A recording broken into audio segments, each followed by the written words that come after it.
हालात की आंधी मुझे सूखे पत्ते की तरह उड़ाकर तुमसे बहुत दूर ले गई है, बहुत दूर ले गई है।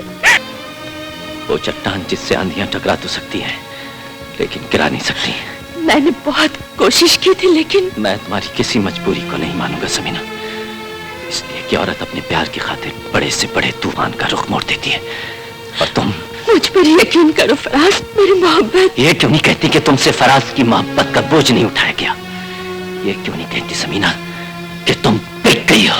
जवाब दो समीना, क्या कीमत वसूल की है तुमने?